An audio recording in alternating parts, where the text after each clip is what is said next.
સુરતના સંજયનગરમાં ખાડીના પાણી ભરાતા ઝોનલ ચીફની ટીમે સ્થળ પર પહોંચી યુદ્ધના ધોરણે સફાઈ હાથ ધરી ગંદકી દૂર કરી લોકોને મોટી રાહત આપી। સુરતના ઉન વિસ્તારમાં આવેલા સંજયનગરમાં ખાડીના પાણી ફરી વળતા ગંભીર પરિસ્થિતિ સર્જાઈ હતી। ખાડીના દૂષિત પાણી ઘરો અને રસ્તાઓ પર ભરાઈ જવાથી સ્થાનિક રહીશોને ભારે હાલાકી ભોગવવી પડી હતી।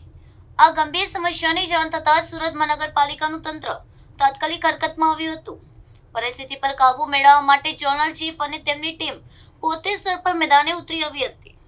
તંત્ર દ્વારા સમગ્ર સંજયનગર વિસ્તારમાં યુદ્ધના ધોરણે સફાઈ અને પાણીના નિકાલની કામગીરી શરૂ કરવામાં આવી। ખાડીના કારણે જમા થયેલો કચરો અને ગંદકી દૂર કરવા માટે જેસીબી અને સફાઈ કામદારોની ફોજ ખડકી દેવાઈ હતી। વહીવટી તંત્રની ઝડપી અને પ્રશંસનીય કામગીરીને કારણે ગંદકીનો ઝડપથી નિકાલ શક્ય બન્યો। ગંદકી અને રોગચાળાના ભયમાંથી મુક્તિ મળતા સ્થાનિક લોકોએ મોટો રાહતનો શ્વાસ લીધો છે। તંત્રની આ સમય સૂચકતા અને ત્વરિત કામગીરીથી સંજયનગર વિસ્તારમાં સ્થિતિ ફરી સામાન્ય બની રહી છે। હું ડૉક્ટર ગાયત્રી જરીવાલા આ વિસ્તારમાં હું ઝોનલ ચીફ તરીકે કામગીરી કરું છું। આજે તમે બધા જોઈ રહ્યા છો કે આપણે સંજાનનગર કે જે ઊન ગામ વિસ્તારમાં આવેલું છે અને આ ઊન ગામ વિસ્તારમાં અત્યારે અહીંથી ખાડી પાસ થાય છે અને અત્યારે છેલ્લા 2 દિવસથી જે ભારે વરસાદ હતો એને કારણે આપણે આ વિસ્તારમાં એકદમ ઘનિષ્ઠ રીતે સફાઈ ઝુંબેશ કરી છે। અને સૌથી પહેલાં આપણે ગઈકાલે લોકોને કે ભાઈ કદાચ જો ખાડીનું પાણી ઓવરફ્લો થાય અને એમના ઘરમાં આવે તો એનાથી બચવા માટે શું કરવું, તો આપણે ગઈકાલે સમગ્ર વિસ્તારના લોકોને આપણે રેસ્ક્યુ કર્યા છે અને એ લોકોને બધાને આપણે સલામત સ્થળે ખસેડ્યા છે। અને ત્યાર પછી આજે આ વિસ્તારમાં આપણે એક ઘનિષ્ઠ સફાઈ ઝુંબેશ રાખી છે।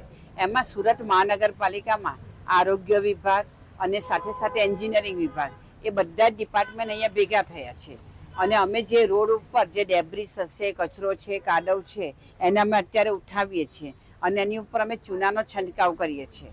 અને આ રીતે અમે કામગીરી કરવાનો અમારો મેઇન હેતુ એ છે કે જેથી ભવિષ્યમાં કે ભાઈ આગામી વીકમાં કોઈને પણ કોઈ પણ પ્રકારનું આપણે રોગચાળો આ વિસ્તારમાં નહીં ફેલાય। એની સાથે સાથે અમારા સુરત મહાનગરપાલિકાનું જે વેક્ટરબોર્ન ડિઝીઝ કંટ્રોલ ડિપાર્ટમેન્ટ છે એ ડિપાર્ટમેન્ટ મારફતે આપણે ઘરે ઘરે જે પાણીના કેરબા, ડ્રમ, ટાંકીઓ ભરેલી છે એને પણ આપણે ચેક કરીએ છીએ અને કોઈની પણ અંદર જો મચ્છરનું બ્રીડિંગ જણાય તો અમે ત્યાં જ એમને દવા નાખીને એ મચ્છરના બ્રીડિંગનો નાશ કરાવીએ છીએ। એ ઉપરાંત અમે તકેદારીના પગલાં રૂપે આ વિસ્તારમાં આજે આપણે મેડિકલ ટીમ મૂકી છે અને આ મેડિકલ ટીમ દ્વારા અહીંના વિસ્તારના લોકોને કંઈ પણ તકલીફ હોય, ઝાડા ઉલટીની તકલીફ હોય તો આપણે ORS આપીએ છીએ, એમની દવા આપીએ છીએ, બુખાર માટેની આપણે ટ્રીટમેન્ટ આપીએ છીએ। એટલે કોઈ પણ ટ્રીટમેન્ટ એટલે તકલીફ હોય એનું પણ અત્યારે જ આપણા દ્વારા દવા આપવામાં આવે છે અને આ જે અત્યારે આપણી ઝુંબેશ છે એ આગામી દિવસોમાં પણ આપણા દ્વારા ચાલુ રાખવામાં આવશે। મારું નામ અઝર પઠાણ છે અને આ ઊન વિસ્તારમાં સંજયનગર છે। સંજયનગર અને એની બાજુમાંથી ખાડી જાય છે। તો સુરત શહેર અને ગુજરાતમાં તમે જાણો છો કે ભારે વરસાદના કારણે આપણી ખાડીમાં પૂર આવ્યા છે, પણ એની ખાસ તકેદારી સુરત મહાનગરપાલિકાએ રાખી છે અને 24 કલાક 48 કલાકથી સુરત મહાનગરપાલિકા, ફાયરની ટીમ અને સાથે સાથે એસએમસી, પોલીસ બધા ખડે પગે 24 કલાક અહીંયા એલર્ટ છે।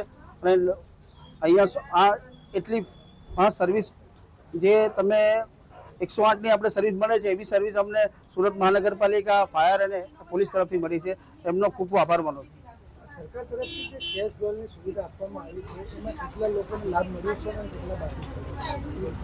આપણી ગુજરાત સરકાર તરફથી જે પણ અહીંયાના સ્થાનિકો જે રહેવાસીઓ છે જેનું નુકસાન થયું છે એમને સંજયનગરમાં લગભગ 300 થી 350 લોકોને કેશ ડોલ આપવામાં આવી છે અને હજુ સંજયનગરની બાજુમાં જલકૃપા છે અને આગળ જિલ્લાનગર છે એની રજૂઆત અમે કરી છે, એ બી આપશે સરકાર। એસએમસીના ખડેપગે કામગીરીમાં આજે કયા કયા વિભાગ આવ્યા છે?